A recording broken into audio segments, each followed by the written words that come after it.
ابن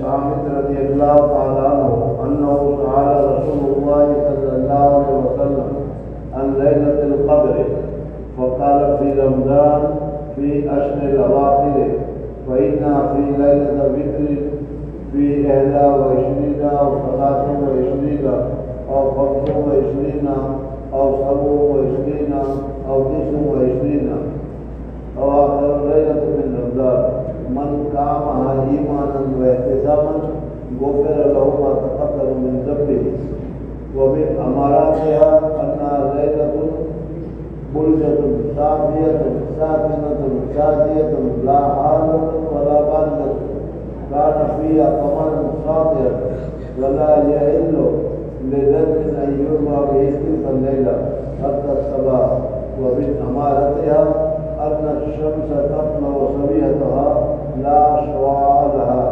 مستوية كأنها قمر ليلة القدر حرم الله على الشيطان أن يخرج معها يومئذ يرم منصوب. حضور اکرم صلی اللہ علیہ وسلم نے اس حدیث میں لیلۃ القدر کی کچھ علامات اور نشانیاں بتائی.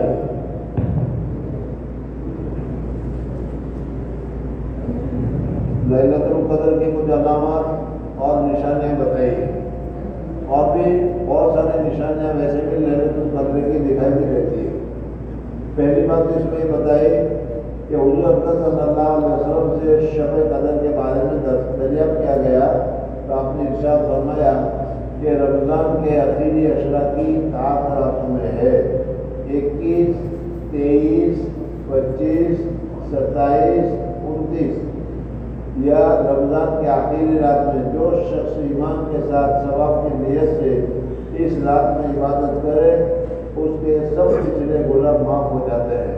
پہلی بات یہ بتائی کہ جو آدمی دل سے ایمان کے ساتھ اللہ تبارک و تعالیٰ سے ثواب حاصل کرنے کے لیے اگر عبادت کرے گا تو پہلا کام ہے کہ اللہ تبارک و تعالیٰ اس کے سارے گناہ جو آج تک اس کے زندگی میں ہو رہے تھے یا بچے ہوئے تھے باقی تھے وہ سارے گناہ اللہ تبارک و تعالیٰ معاف کر دیتا ہے.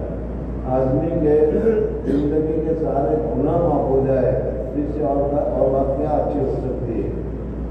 بہت سارے بزرگان شیخ قادر جیلانی رحمۃ اللہ تعالیٰ علیہ سے امام شیخ سعدی رحمۃ اللہ تعالیٰ علیہ وغیرہ سے کہا گیا ہے کہ من گویم تاتم بپذیر یا اللہ میں یہ نہیں کہتا کہ میری عبادت قبول کر قلم اف پر گناہ کش افو کا قلم میرے گناہ پر دل دے بس میرے گناہ معاف ہو جائے مجھے اور کچھ نہیں چاہیے. تو یہ گناہ معاف ہو جانا یہ بہت بڑی نعمت ہے. اور وہ نعمت کیسے حاصل ہوتی ہے؟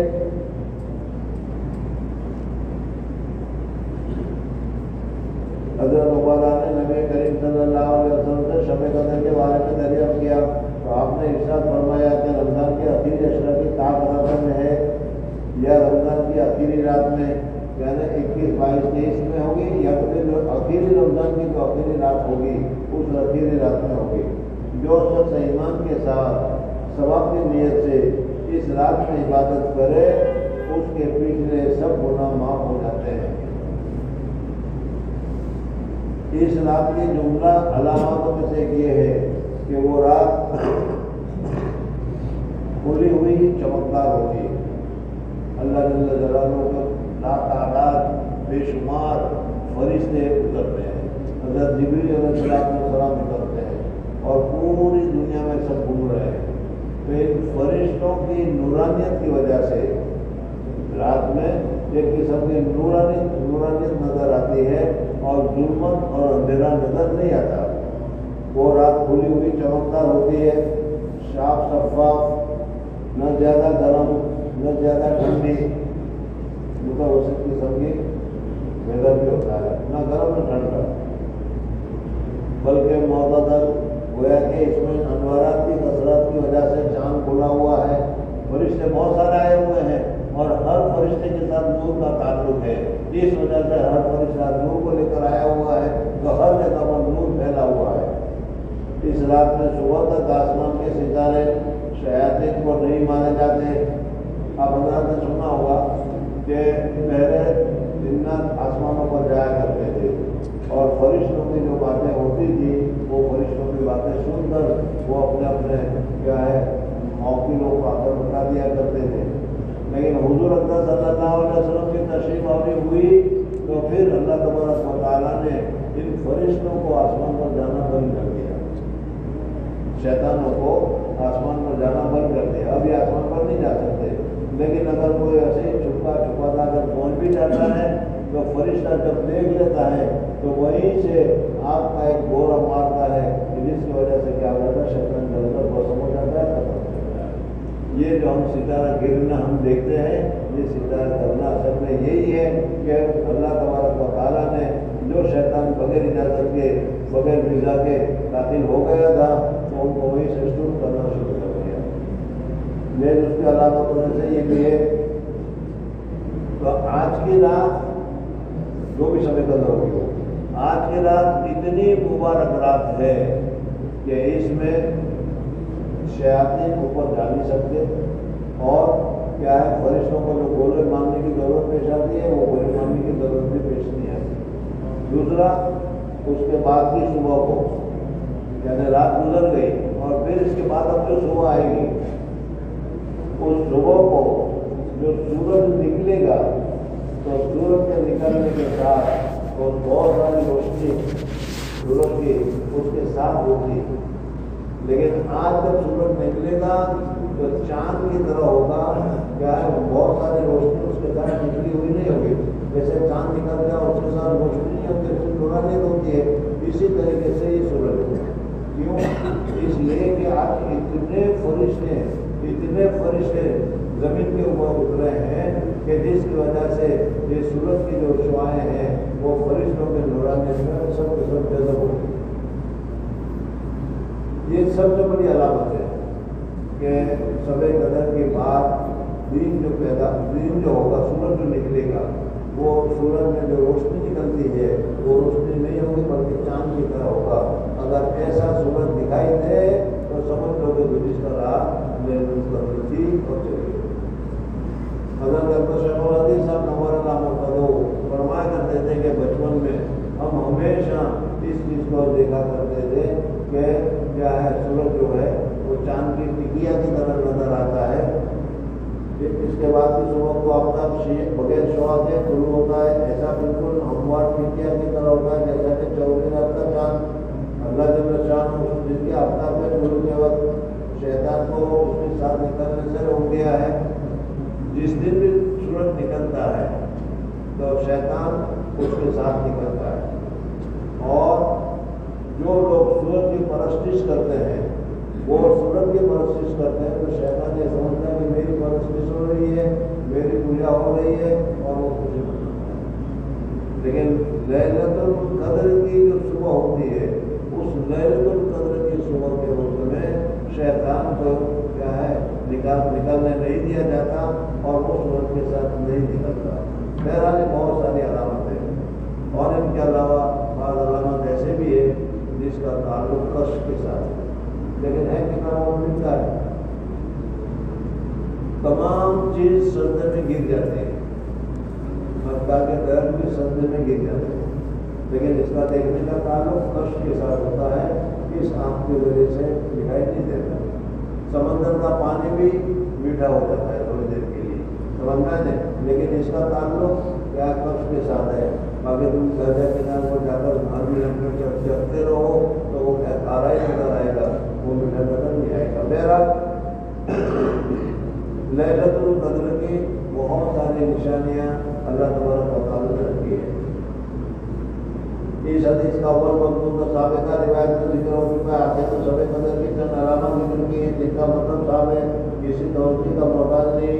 इनके अलावा और भी बात अलामत रिवायत में और उन लोगों के कलाम में जिक्र कही है जिनको इस रात की दौलत नसीब हुई है। इस रात के बाद जब सुबह आफ्ताब निकलता है तो बगैर शुआ से निकलता है। ये अलामत बहुत सी रिवायत हदीस में वारिद हुई है और बहुत पाई जाती है। इसके अलावा और अलामत लाजमी और राबुद्दी नहीं है।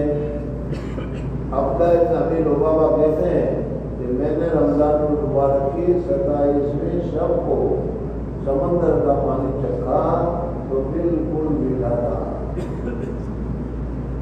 अय्यूब बिन खालिद कहते हैं कि मुझे नहाने की जरूरत हुई, मैंने समंदर के पानी से गुजर किया तो बिल्कुल मीठा था।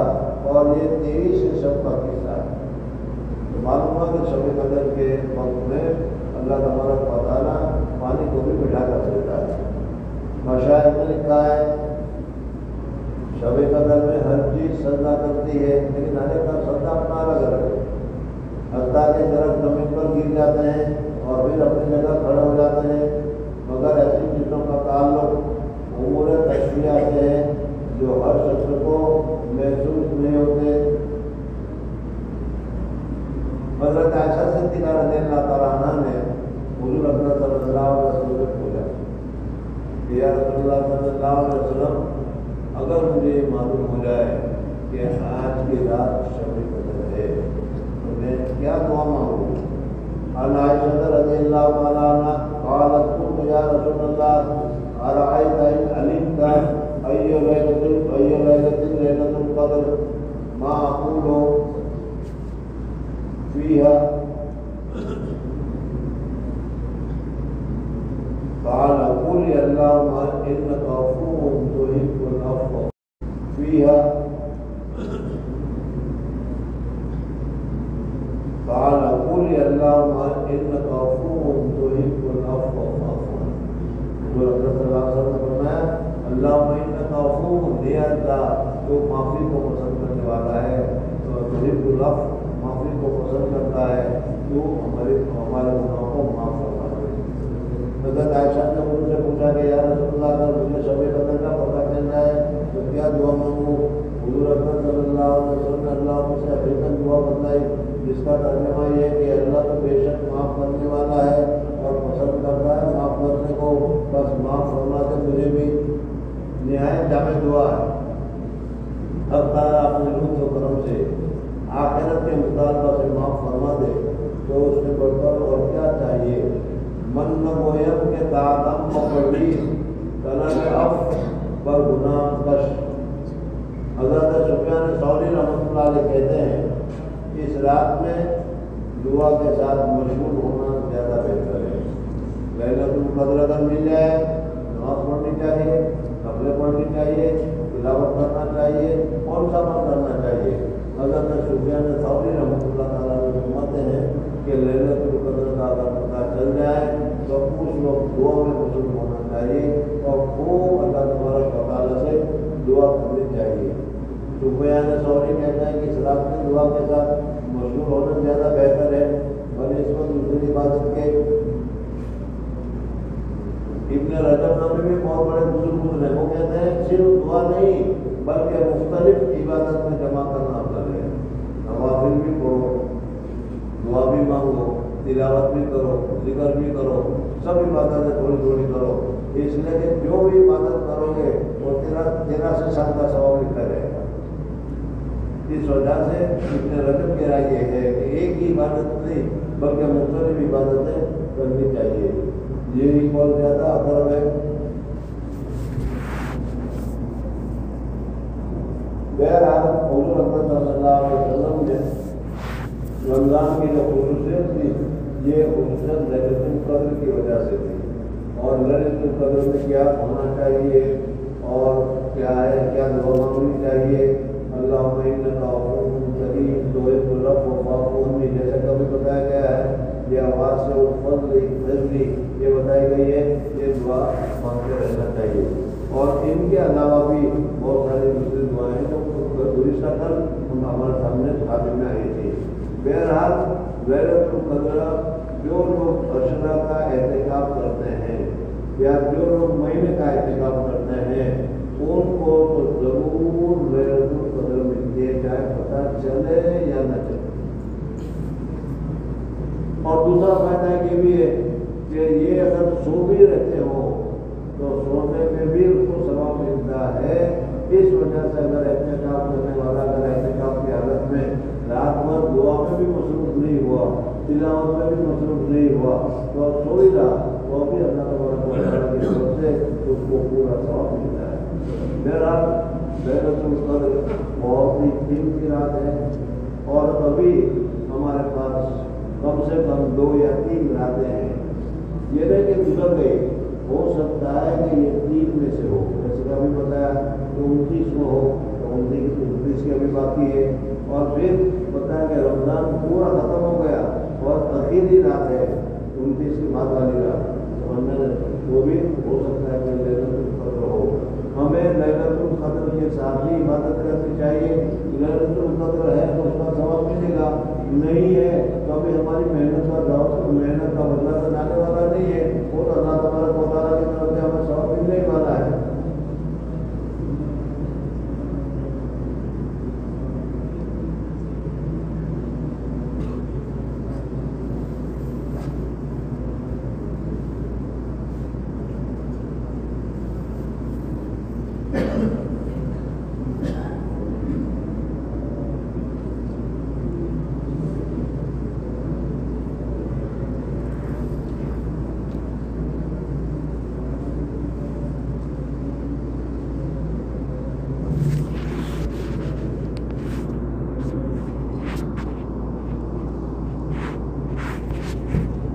कि रमज़ान मुबारक में जुमा की रात का भी ख़ुसूसियत से एहतमाम चाहिए।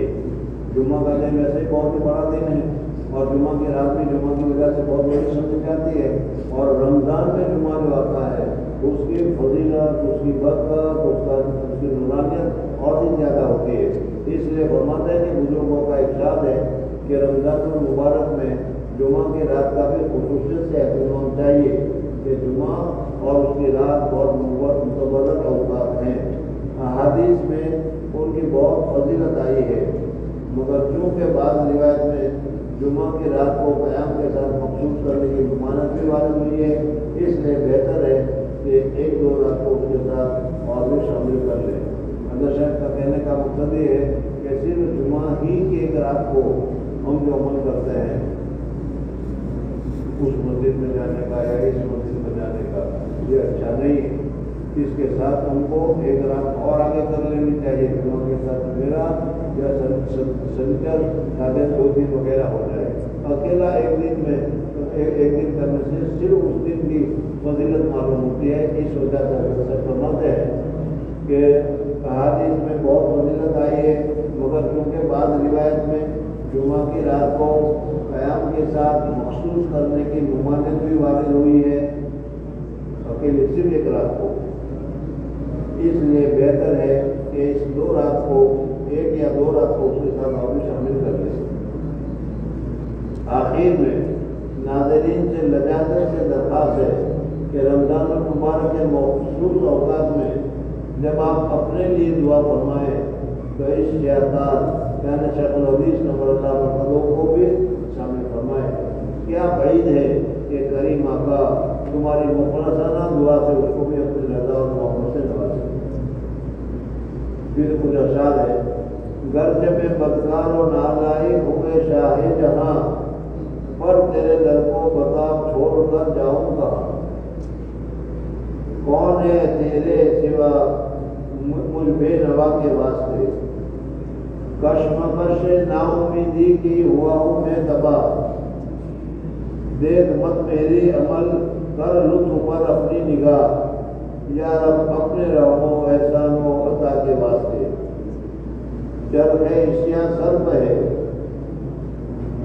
जेरे कदम बहरे अलम, 4 सू है फौज गम, कर जल्द अब गहरे करम। कुछ रहाई का सबब इस मुबतला के वास्ते, है इबादत का सहारा आबिदों के वास्ते, और तकिया ज़ौलता है जाहिदों के वास्ते, है असाए मुल्बे दस्त पा के वास्ते। ने फ़कीरी चाहता हूँ ने अमीरी की तरफ, फ़कीरी भी नहीं चाहिए, मालदारी भी नहीं चाहिए। ने फ़कीरी चाहता हूँ ने अमीरी की तरफ, ने इबादत ने बरा ने ख्वाहिश इल्म अदब। दर्द दिल पर चाहिए मुझको खुदा के वास्ते। तो देखो दिल का दर्द चाहिए, इश्क मोहब्बत वाला। درد دل پر چاہیے مجھ کو خدا کے واسطے، عقل و ہوش و فکر نمائے دنیا بے شمار کی عطا تو نے مجھے پر اب تو یہ پروردگار، بخش وہ نعمت جو کام آئے خدا کے واسطے۔ بہرحال اخیر میں اللہ تبارک و تعالیٰ سے ہمیں بھی دعا کرنی ہے، حضرت شیخ کے لیے بھی دعا کرنی ہے، پوری امت کے لیے دعا کرنی ہے کہ اللہ تبارک و تعالیٰ ہم سب کو اپنے غلامی میں قبول فرمائے، اللہ جل جلالہ ہمارے ہر چھوٹے بڑے گناہ کو معاف فرمائے، اللہ جل جلالہ امن والو ہم چھوٹی سے چھوٹی جو عبادت کریں اللہ تبارک و تعالیٰ کو قبول فرمائے، پوری امت کی پریشانیوں کو دور فرمائے، خصوصاً آج کل جو مسلمانوں کے لیے یا امت محمدیہ کے لیے، امت محمد کے لیے جو پریشانیاں ہیں ہر جگہ پر ہے اور ہر جگہ کی الگ الگ قسم سے ہے، سمجھنا ہے، لیکن ہے مسلمان پریشان اور تکلیف میں اس وجہ سے، اور ہے اس وجہ سے کہ ہم نے اللہ تبارک و تعالیٰ کے در کو چھوڑا، اللہ تبارک و تعالیٰ کے طریقے کو چھوڑا، اللہ تعالیٰ سے ہم نے مانگنے کا طریقہ چھوڑ دیا اور دنیا کی طرف متوجہ ہو گئے، اس سے مانگ رہے اس سپر پاور سے، اس سپر پاور سے، اس سپر پاور سے، اور اللہ تبارک و تعالیٰ سے نہیں مانگتے۔ بہرحال اللہ تبارک و تعالیٰ کی غلامی کو چھوڑا اور حضور صلی اللہ علیہ وسلم کی سنتوں کو چھوڑا۔ ہم نے حضور صلی اللہ علیہ وسلم کی سنتوں کو اپنے میں دیکھو، اپنے گھروں میں دیکھو، اپنے تہذیب میں دیکھو، اپنے تقدم میں دیکھو، اپنے رہنی کرنی میں دیکھو، ہر جگہ سے سنت کو ہم نے چھوڑ رکھا ہے اور غیر سنت کو اختیار کر رکھا ہے۔ اس وجہ سے یہ ہمارے کو تکلیفیں آتی ہے کہ ہم سنبھل جائیں، ڈر جائیں اور پھر سیدھے راستے پر چلنے والے بن جائیں۔ بہرحال ہم کو سیدھا راستہ پر چلنا چاہیے، سنت کے مطابق زندگی گزارنی چاہیے۔ اللہ تبارک و تعالیٰ نے پورا قرآن پاک اور پورے قرآن کو سامنے رکھ کر، وہ کہانے حدیثوں کو سامنے رکھ کر پورے مسائل کا ایک انبار ہمارے سامنے جمع کر دیا ہے، جس میں سارے مسائل بتائے گئے، عمل کرنے کے لیے ہمارے لیے کافی ہے۔ اس وجہ سے اب رمضان کے آخری وقت چل رہے ہیں، آخری گھڑیاں چل رہی ہے، آخری دن چل رہے ہیں، اس وجہ سے اللہ تبارک و تعالیٰ سے اپنے جو رمضان میں جو ہم سے غلطیاں ہو گئی، جو کیا ہے ہم نے کوششیں نہیں کی، سستی کی، اس سے بھی اللہ تبارک و تعالیٰ سے معافی مانگو۔ اس میں ہر چیز کے آخر میں تم نے دیکھا ہوگا کہ اللہ تبارک و تعالیٰ نے توبہ اور مغفرت کا معاملہ رکھا ہے۔ حضور اکرم صلی اللہ علیہ وسلم کو دنیا میں رسول بنا کر بھیجا، تو بھیجنے کے ساتھ ساتھ حضور اکرم صلی اللہ علیہ وسلم کو کہا کہ اذا دعا رسول اللہ الوقت ورد الناس خلق فی ذکر اللہ فاجا فاستغفر بحمد ربک واستغفر۔ اللہ تعالیٰ کی حمد کرو، تعریف کرو، استغفار کرو، اس سے تمہارا وہ ختم ہو رہا ہے، ختم ہونا آ گیا ہے۔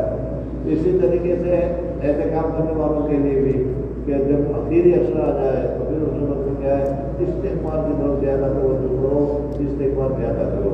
رمضان ختم ہو رہا ہے، اس وجہ سے بھی ہمیں استغفار زیادہ کرنا چاہیے، زیادہ سے زیادہ اللہ تبارک و تعالیٰ سے توبہ کرنی چاہیے۔ اللہ تبارک و تعالیٰ مجھے اور آپ کو توفیق عطا فرمائے۔ سبحان اللہ و بحمدہ، سبحانک اللہم و بحمدک، اشہد ان لا الہ الا انت، استغفرک و اتوب الیک۔ اس وقت بہت غفلت میں اور بات چیت میں مت لگو، بلکہ کوشش کرو کہ زیادہ سے زیادہ اللہ تبارک و تعالیٰ کے ساتھ دعا میں لگ جاؤ، استغفار کرو، توبہ کرو۔ رمضان میں جو ہم سے کوتاہی ہوئی، جو عبادت میں کوتاہی ہوئی، وہ سب قبول کر کر اللہ تبارک و تعالیٰ سے اپنے گناہ کی معافی مانگو، ہمارے گناہ کی معافی مانگو، اپنے لیے مانگو۔